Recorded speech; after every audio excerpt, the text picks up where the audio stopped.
Good morning. Welcome to Goddard Space Flight Center in Greenbelt, Maryland. I'm Cheryl Warner in NASA's Office of Communications. We're live from the Robotic Operations Center, where NASA is developing some of the technologies needed for its Asteroid Redirect Mission, or ARM. You just saw a short video highlighting the mission, and we have some special guests here today to tell us more about what ARM is, how it will enable our journey to Mars, and help protect our planet. Our first guest today is the President's Science Advisor, Dr. John P. Holdren, NASA Administrator Charles Bolden, and ARM Program Director Michele Gates. First, we will hear some remarks from Mr. Holdren. Thank you very much. It's certainly a pleasure to be here. I wanted to put the ARM mission in context of the President's and NASA's vision for expanding the human exploration of space. That vision is ambitious, it's coherent, it's systematic. It has four major pieces. The first piece of that strategy is working with the private sector, working with industry to develop the most cost-effective capacities to expand our presence in space that we possibly can. The second component is developing the new, innovative, advanced technologies that will be needed to take us all the way to Mars and beyond. That involves in-space refueling, it involves habitat development, it involves how you protect astronauts on these long missions, it involves advanced propulsion and much more. The third element of this strategy is extending the use of the International Space Station into the mid-2020s so that it can continue to serve as a test bed for some of those advanced technologies and a jumping off point, as well as a scientific platform, an educational platform, even a diplomatic platform. The fourth component is a set of missions of increasing ambition, taking humans further and further into space, beyond, way beyond low Earth orbit. What we'll be doing next is setting up operations in a stable orbit around the moon, which in fact is the most sensible jumping off point for a Mars mission, because as opposed to the surface of the moon, you don't have to spend the energy to lift all of your payloads back out of moon's gravity. This is a conclusion of, I think, everybody who's looked really carefully at the dynamics and the mechanics of getting to Mars. You do it from a jumping off point in stable orbit around the moon. The ARM mission exploits and will exploit a whole variety of technologies that come together to advance our progress toward the moon. One is human operations in a stable orbit around the moon. Another is the combination of robotic capabilities that will pull a boulder from an asteroid and bring it into that orbit, and the human capabilities, the judgment, the on-the-spot decision-making that only humans can deliver. And the demonstration of advanced electric propulsion capabilities that will be used to reach that asteroid and bring a boulder back from it. And the other benefits of this mission, which are just extraordinary, include demonstrating capabilities that ultimately we may need to deflect an asteroid on a collision course with the Earth. This is a hazard that 65 million years ago the dinosaurs succumbed to. We have to be smarter than the dinosaurs. They went extinct when a large asteroid hit the Yucatan Peninsula. And we are going to get better through this asteroid redirect mission at identifying dangerous asteroids, learning how to deflect them, and we will learn in addition how to exploit asteroids commercially. Asteroids contain materials that can be used to resupply space missions and ultimately may be valuable sources of materials for long-term existence of humans in space. You know, President Obama has said, we're going to space not just to visit, but to stay. And the asteroid mission is the next important step on that trajectory. Excellent, thank you, sir. We'll now hear from Administrator Bolden. Thanks very much, and I want to thank Dr. Holdren especially for taking time to come out here and be with us on this very special day. It's a full day. I also want to thank Michele Gates, who's the program manager for the Asteroid Redirect Mission. As I said, we're going to talk just a little bit briefly about the overview of the mission, a little details, and then the big part of the day is this afternoon when industry is allowed to come in and spend a little time with us. And they've been working with us for a number of years now, but this is sort of the piece de resistance when we bring them in and let them actually look at the mock-ups. I have to thank also Chris Scalise and the team out here at Goddard for not only hosting and establishing this test facility, but for hosting this particular program. So thanks again to Chris and the team here. You know, engineers and scientists actually around the world have been involved in thinking about this for a number of years now. As Dr. Holdren said, we want to be smarter than the dinosaur. And at NASA, what we've tried to do is take a step-by-step incremental approach to being able to get humans to Mars. If you look at how we've arranged it, we have three, I consider them zones in the solar system. And those zones are actually, you know, where we live today. We live and work in near-Earth orbit. We've been on the International Space Station for almost 16 years, and we have learned a lot, and there's a lot more to be learned, as Dr. Holdren mentioned. The other thing is the next area we want to go is back to the lunar vicinity. And so when we're working on the International Space Station, we just call that the Earth reliant phase. We rely on our home planet. We're hours away, so we can get supplies, we can rescue crews, we can do lots of things. We want to next move out where we're a little bit more distant. And in that particular case, when we go out to what we call cislunar space, the vicinity around the moon, we're going to be a couple of days away. So that's going to stretch our capabilities. We're going to have to figure out new ways to supply ourselves, to test the technologies that are going to be necessary when we finally take the big step to go with humans out to Mars. So time-wise, we've been working on this Earth-reliant phase for about 50 years when you really get down to it. When we move out to the cislunar space, that's going to be the period of the 20s. And then when you get to the 30s, then now we're going to be Earth-independent.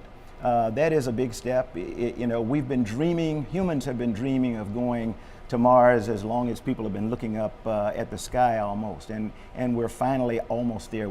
Some of us can taste it. So when we move out to Mars, that's what we call the Earth independent stage, where we're going to have to either take stuff with you, make it on the way, or make it when you get to the Martian surface. So those are the technologies that Dr. Holdren was talking about. We're really excited about being out here to talk a little bit about the Asteroid Redirect Mission, because for us, having been an astronaut before and having found out that flying in space is not like flying an airplane, things that you intuitively do when you're flying an airplane don't work in space due to something called orbital mechanics. We also know that when we get to low gravity and no gravity environments, the way that we will be around some of the moons of Mars and other places, we're going to have to teach ourselves new techniques. We're going to have to learn new procedures. In trying to open this up to bring the commercial entities in, we also want to develop technologies and techniques that we can then hand off to private enterprises, whether they're entrepreneurs, academics, or industry, so that they can do things like asteroid mining.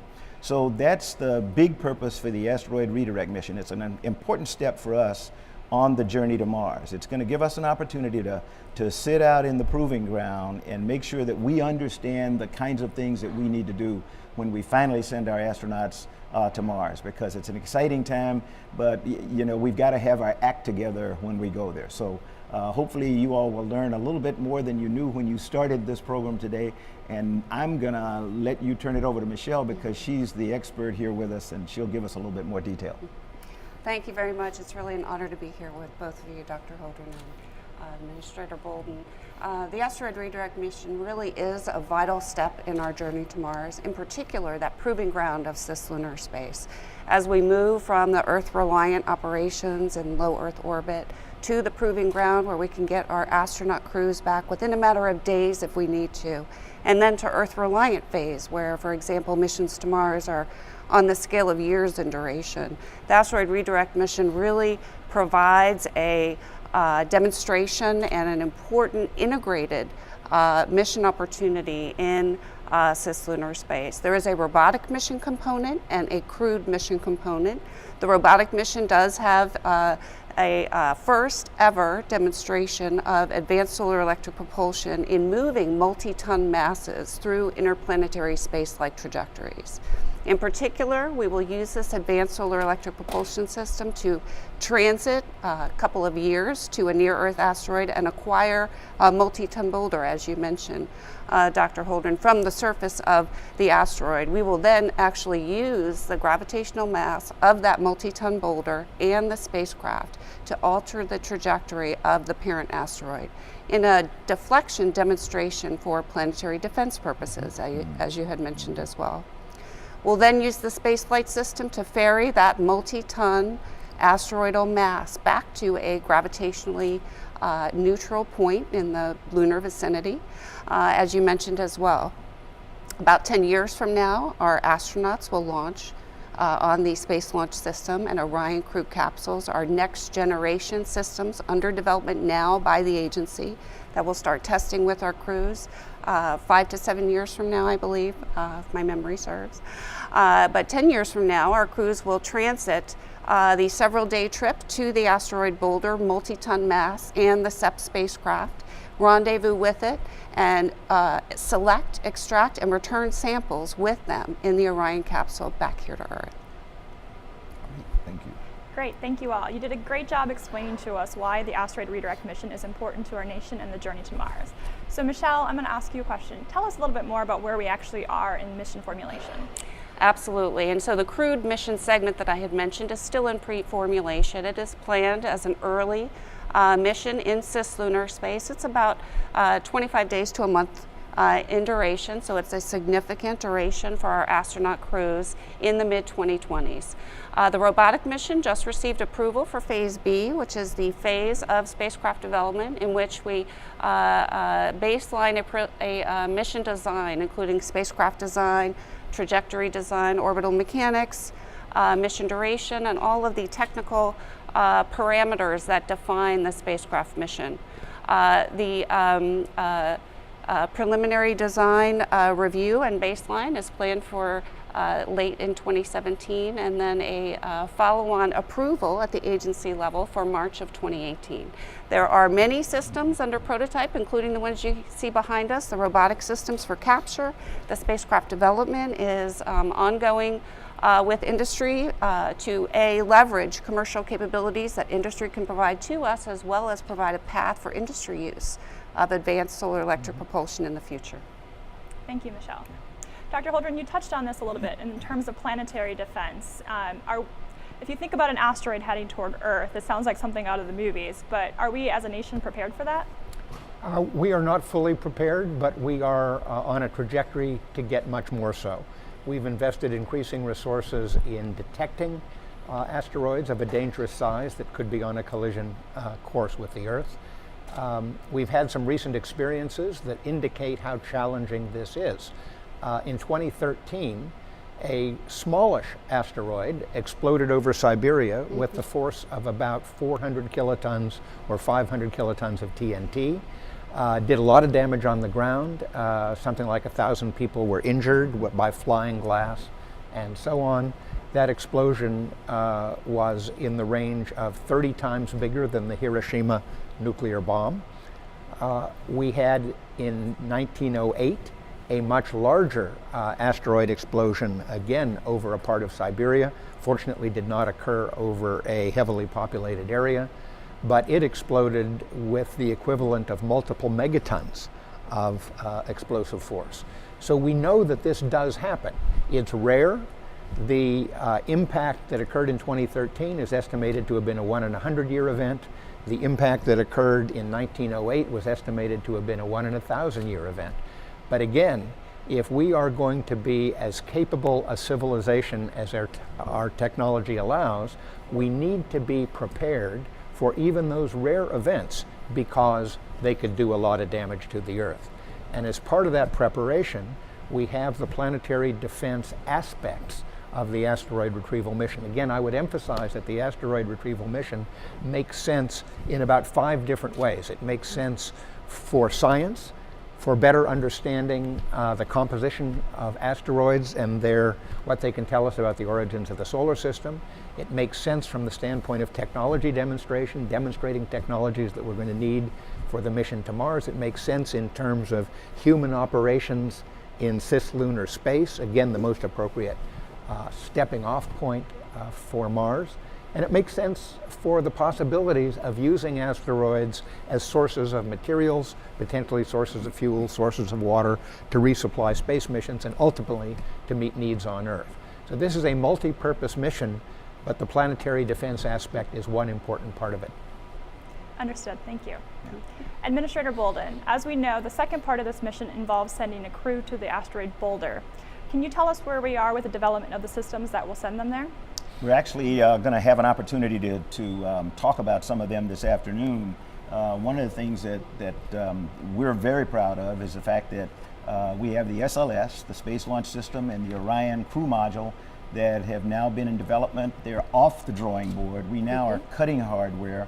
We've actually flown Orion successfully back in December of 2014.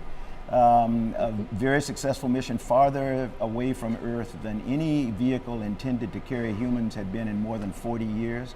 I love to tell people, come with me to Michele outside of New Orleans, where you can actually see the barrel sections of the massive Space Launch System now being welded and assembled. We are going to fly the test flight of SLS and Orion mated in 2018. That will be an uncrewed mission out to the vicinity of the moon and orbit several times. And then in the early 2020s, we'll put a crew on board Orion and fly that particular mission. In the mid-20s, when I say Michele and her team are successful in moving the asteroidal mass to cislunar space and to a stable orbit around the moon, we're actually going to allow a crew to attach themselves to the device that some of you can see behind me, and they'll actually use that as an exit way out of Orion onto the asteroidal mass, where they can do experimentation on technology development, on procedures development. And this is a continuation. I talk about step-by-step things all the time. We've actually been doing simulations at the Johnson Space Center, simulations here, simulations at many of our NASA centers. We've also spent the last, I think, 3 years in our underwater proving ground called NEMO. So that has been dedicated to asteroid research, if you will. How do humans attach themselves to an asteroid, which may be no gravity or very low gravity?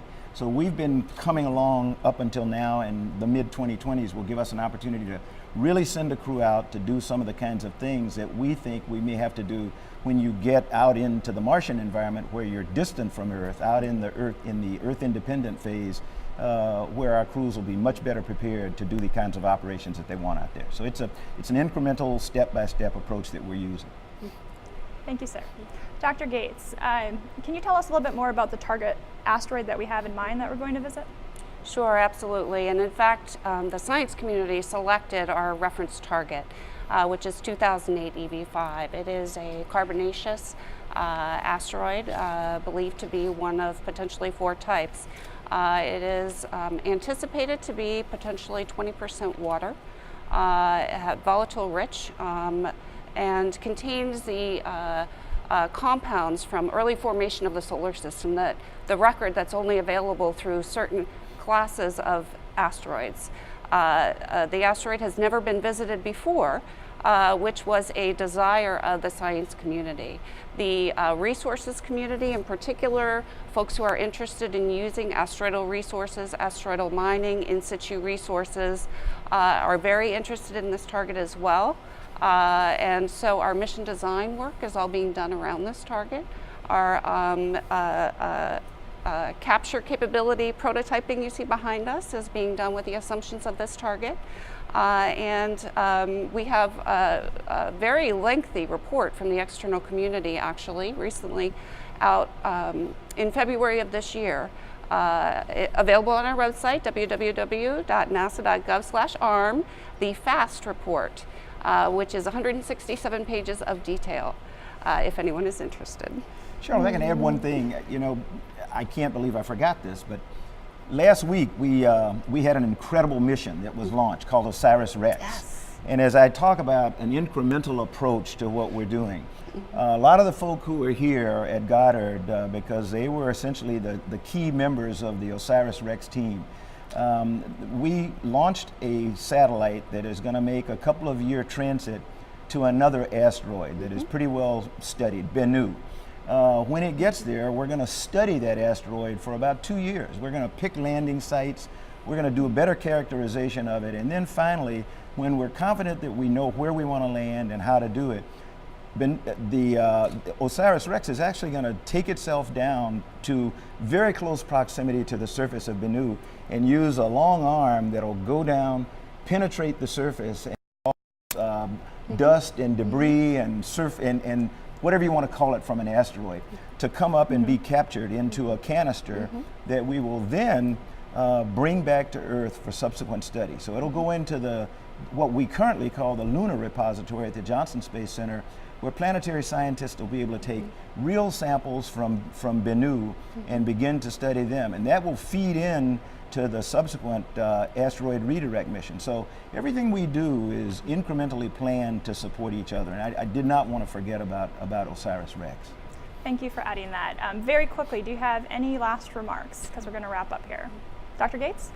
I just encourage folks to visit our website and look at all the recent progress, including with the spacecraft bus, our announcement for partnerships that was just released, the prototyping information on our technologies, and all the benefits of the mission that Dr. Holdren spoke of.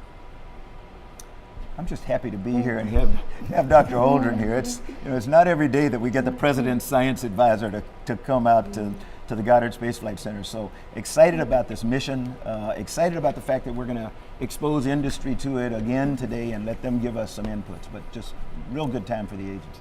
And I would just add that the President is excited about this mission as well. He spoke about an asteroid mission in 2010 when he talked about the way we were building a systematic, coherent, visionary approach to moving deeper into space and conducting ever more elaborate operations in space. We think this mission is a great example that pulls together so many threads of what we need to be doing on the way to Mars. Great, well thank you all. We appreciate you being here today. We're excited about this mission as well. In fact, if you're interested in learning more about the Asteroid Redirect mission, today, September 14th at 12 p.m. Eastern, if you check out www.nasa.gov/ARM, you can tune into our virtual update.